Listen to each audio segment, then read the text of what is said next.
Hello friends, welcome to ELS English Literature Studies with Kaur Harpreet. Today we'll discuss some differences. For example, what is the difference between language and literature. Then I will also discuss prologue versus epilogue, hyperbole versus idiom, neoclassicism versus romanticism, romantic poetry versus Victorian poetry, right? So that is today's topic. And these topics are already discussed by me.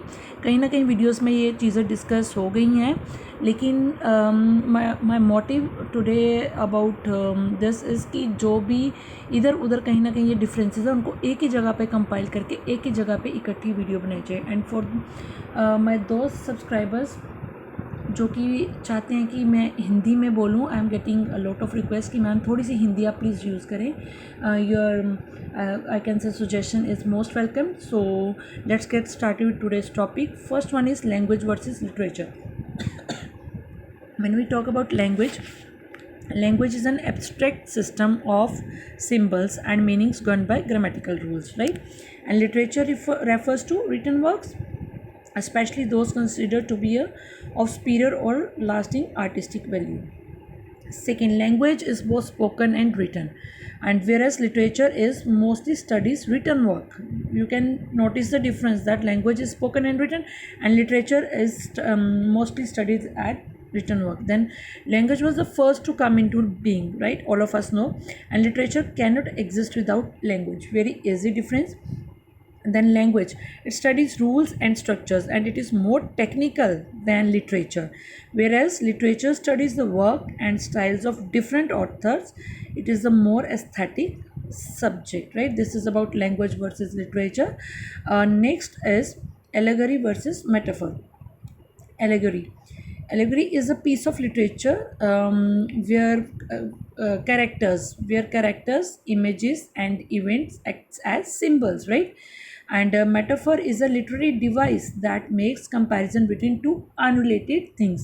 जैसे मैंने पहले बोला कि कहीं ना कहीं मैंने इनको डिस्कस किया हुआ.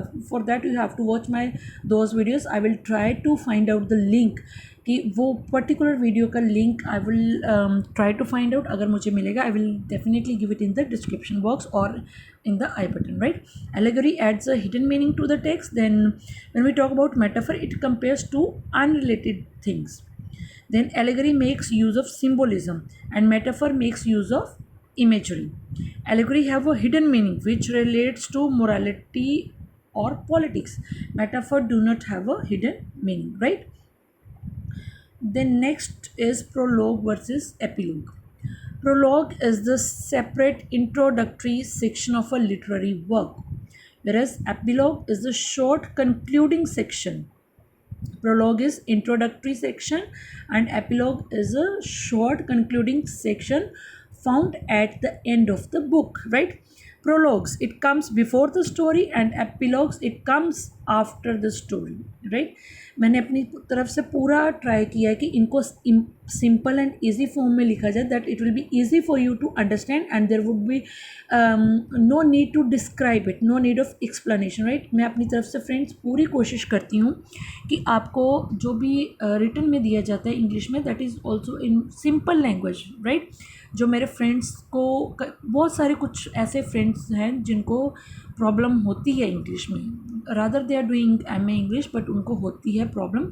सो I try my level best, right? I am really we can say कि मैं ये चीज़ अंडरस्टैंड कर सकती हूँ, right? Then coming to the topic, prologue serves as an introduction whereas epilogue serves as a conclusion, right? When we talk about prologue, it introduces characters, establish the setting, and provide background details. And epilogue, it provide details about the fate of the characters, and it also tie up loose ends unresolved in the story, right? Next is hyperbole versus idiom. Hyperbole, it is the use of deliberate and obvious exaggeration. Idiom, it is the fixed expression that has a figurative meaning different from its literal meaning. Hyperbole, it can be created by anyone. Idiom's figurative meaning has to become established through usage and passage of time, right? Then hyperbole, it can be used in an idiom. idiom can contain a hyperbole. I hope कि यहाँ तक मेरे friends को ये clear होगा. Next, colonial versus post-colonial literature. On one side I have colonial literature and on other side post-colonial literature. Sorry for this zigzag. I have tried a lot कि ये एक synchronization में आ जाए, right? Then when we talk about colonial, this side is colonial and this is post-colonial, right? Colonial literature is the literature written during the colonization using colonies as a setting, and post-colonial literature is such literature that expresses opposition or resistance to colonization. Colonial literature, it is often written from the perspective of the colonizer. Post-colonial is written from the perspective of the former colonized, जो already colonized हो चुके थे. Colonial literature portrays colonization as a natural, unproblematic and often correct process, right? It is, according to them, is correct process. While on the other hand, post-colonial portrays the problems and consequences of colonization and decolonization. ये उनकी जो problems है और उनके cause and effects, उनके जो consequences आए हैं colonization के और फिर decolonization होती है, that comes under post-colonial literature. Colonial literature often portrays indigenous people and culture savage or primitive. Post-colonial literature, it attempts to describe indigenous people, places and practices to counteract the stereotypical image portrayed by the colonizer, right? Next is neoclassicism versus romanticism. I have separate videos on this neoclassicism versus romanticism. I will try to give link in the description box, and today it is just compiled version of those two videos, right? And I hope you will like the content, and if you like it, please hit the like button. That gives me moral support, right? इसमें friends किसी का कुछ नहीं जाता. ये जो आप likes भेजते हो, these act as a moral support to all YouTubers, right? और कुछ नहीं इसमें earn होता है.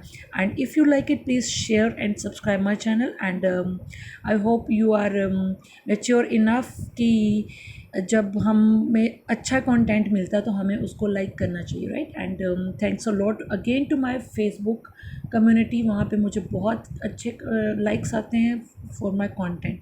सो coming to the topic, new classicism, it lasted from 1660 to 1798, right?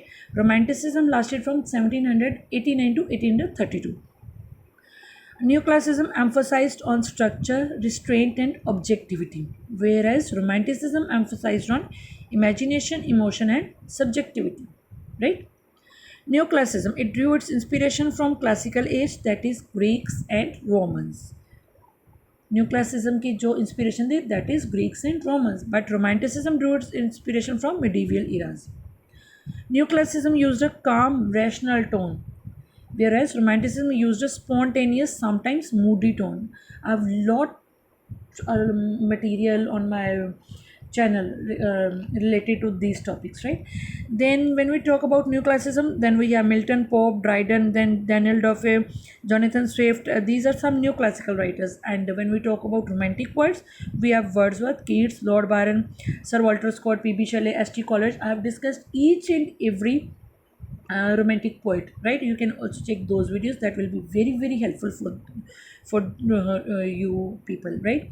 Then this is neoclassicism versus romanticism.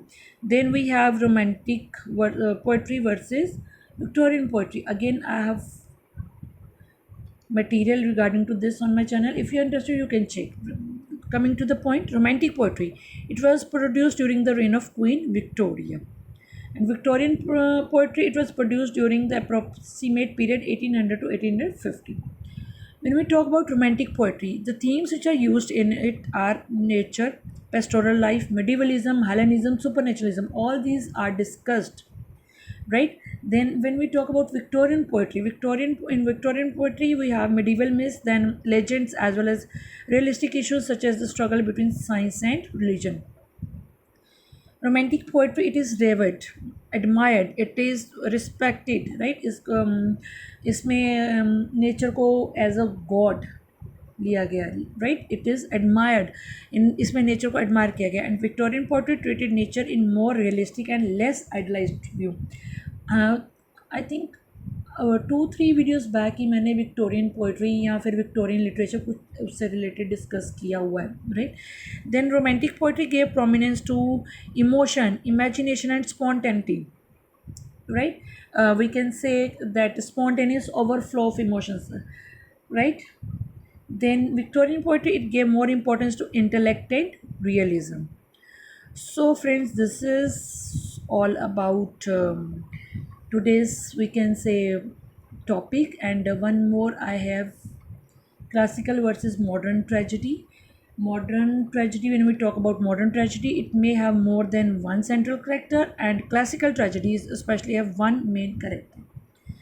In classical tragedy, protagonist is typically from a wealthy, noble, or royal family with heroic character, but who has a tragic flaw. But in modern tragedy, protagonist has a common middle class background, right?